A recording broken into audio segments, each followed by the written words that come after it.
Hey, good morning. Sorry this video is a few minutes later than I would have liked. I'd like to have gotten it up about half an hour ago, but maybe you were still sleeping, and I hope I didn't throw off your rhythm for the day.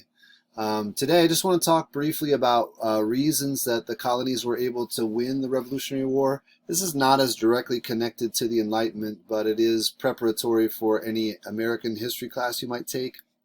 And this class is supposed to function as AP prep to a certain degree. So I just want to give you an overview. So many things that you'll talk about with Mr. Bruns at some point will sound familiar to you. And it's possible that this video will take me actually 2 days to get through, depending on how much I go into each of these reasons. So don't be surprised if we cut off on number 3 or something like that. But the first one has to do with the leadership of George Washington and actually many others.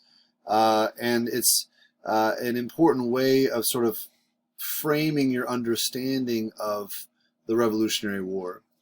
I think it's true to say that George Washington was a great leader. And you might even say that he was a very, very good general. The interesting thing about that, though, is that he didn't actually win very many victories. I think that probably is not a shock to you, considering how undermanned the colonies actually were. But his greatest strength really comes in his ability to avoid major defeat. In fact, if we were in class, I would work on sort of developing a sort of metaphor or comparison with George Washington and Frodo. Maybe Lord of the Rings isn't your thing and you don't know who Frodo is, but let's just say Frodo actually doesn't win too many victories of his own, but he escapes danger pretty consistently. That's his talent, and that's kind of the thing with George Washington too: escaping danger, keeping the army intact. The major place that this can be seen is in the New York campaign. He sought to protect New York from British invasion and occupation. He wasn't able to do that ultimately, but what he was able to do was keep his army intact even though he was defeated. They were defeated on Long Island, they escaped to Manhattan. They were defeated on Manhattan, they escaped to New Jersey. They're chased through New Jersey all the way into Pennsylvania and Delaware, and he keeps the army intact.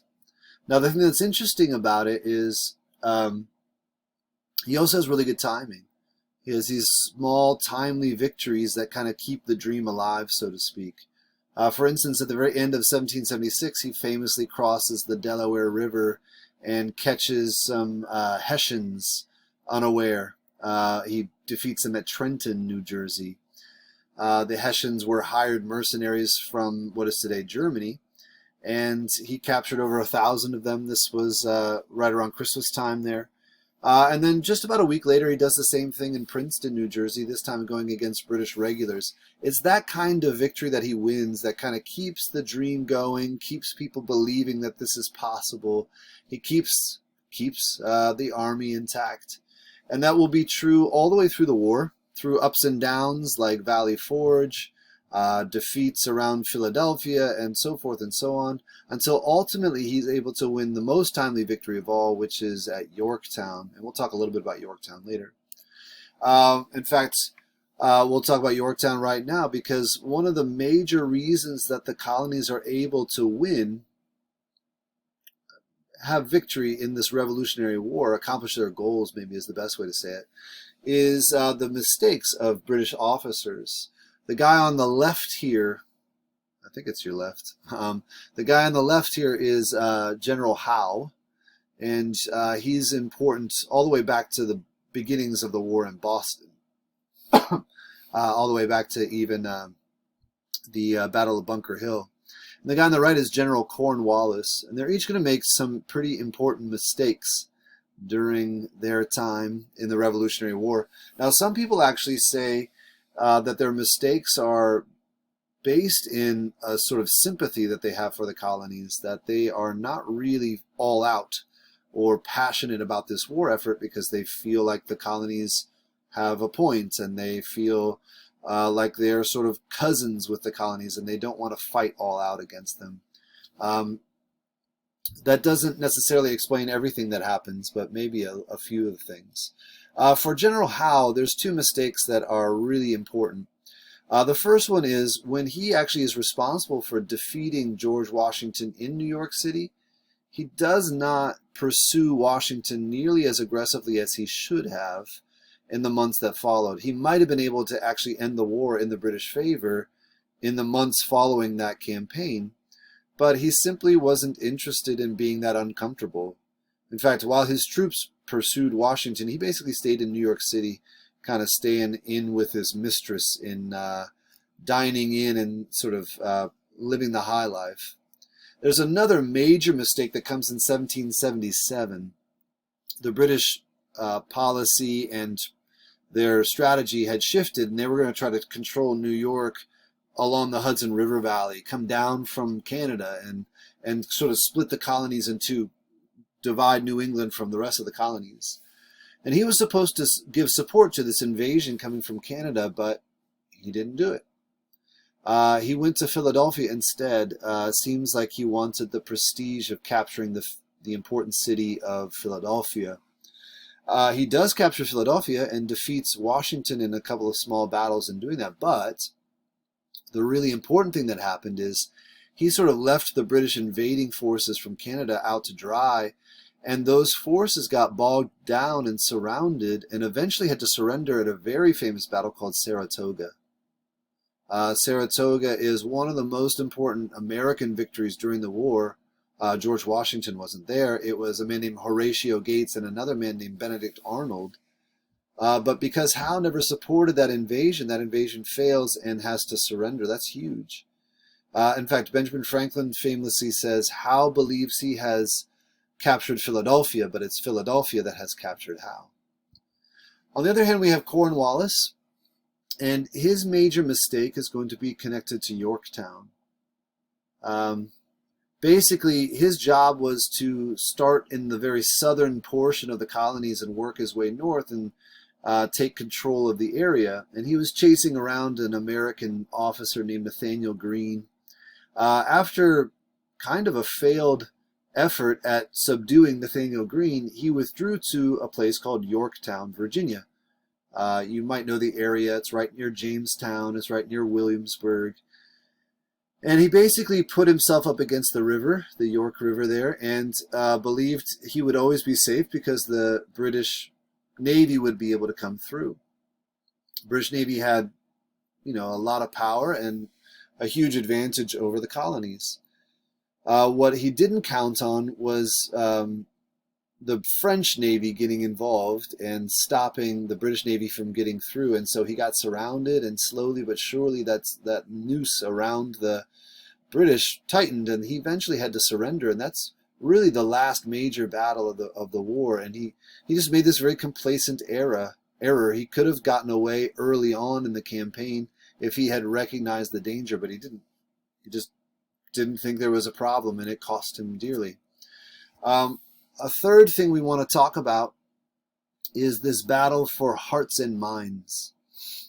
What I mean is there is this large group of people in the colonies that are fairly neutral, and even a large group that are actually supportive of the British. Most historians say there's a third of the people who are for the revolution, a third of the people who are neutral, and a third of the people who are against the revolution.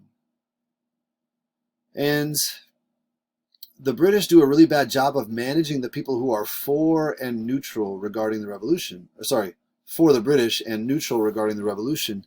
They didn't really utilize the volunteers coming from the colonial groups. And they also fought in such a way as to create more enemies. I sometimes describe this as like a Chinese finger puzzle.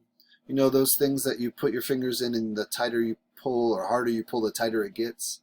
It's kind of like that for the British during this war, and it's foreshadowing some problems with wars in the 20th century as well. But basically, the harder they fight, the more enemies they make.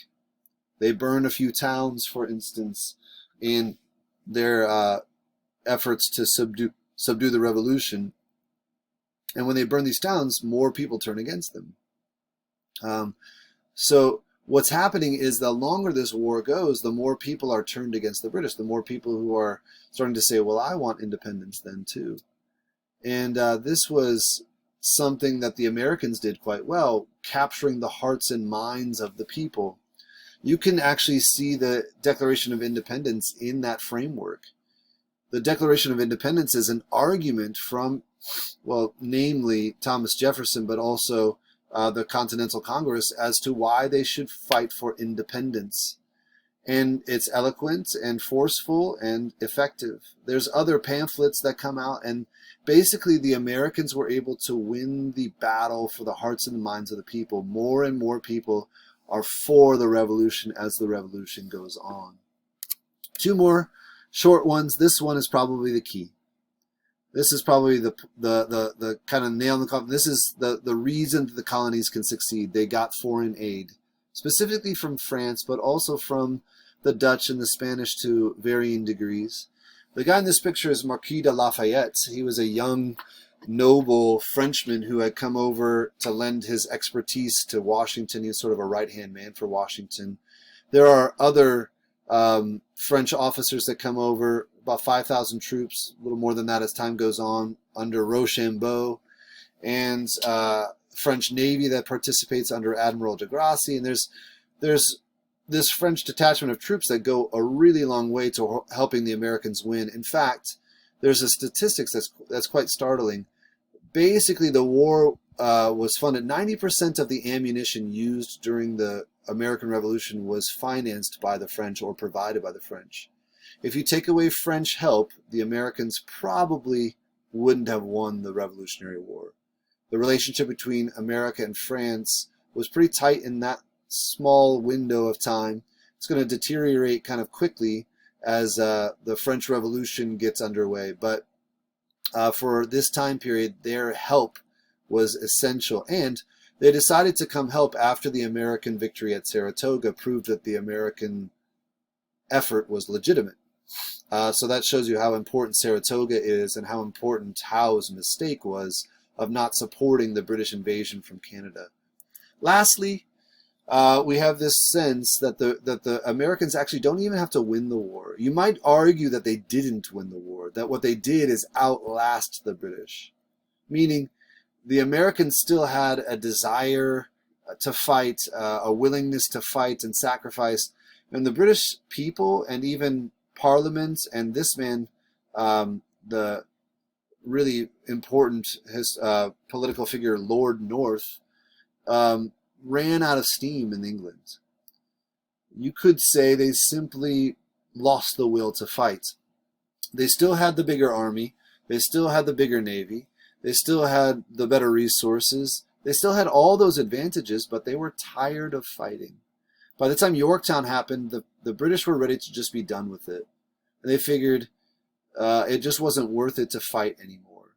Having control of those colonies wouldn't actually benefit them as much as the war would cost them. So they decided to begin negotiating in earnest after Yorktown. So you can see how big a deal it is that Cornwallis puts himself in such a precarious position and made that mistake. So it is a very unlikely victory, but as you start to look in the nuts and bolts of it, you start to see an impressive storyline come together of American leadership, foreign aid, really important intellectual work done by scholars like Thomas Jefferson, British mistakes and complacency, and all these things add up to American victory. What we want to see tomorrow is how the American victory leads to Enlightenment ideas really arriving in the American revolutionary story.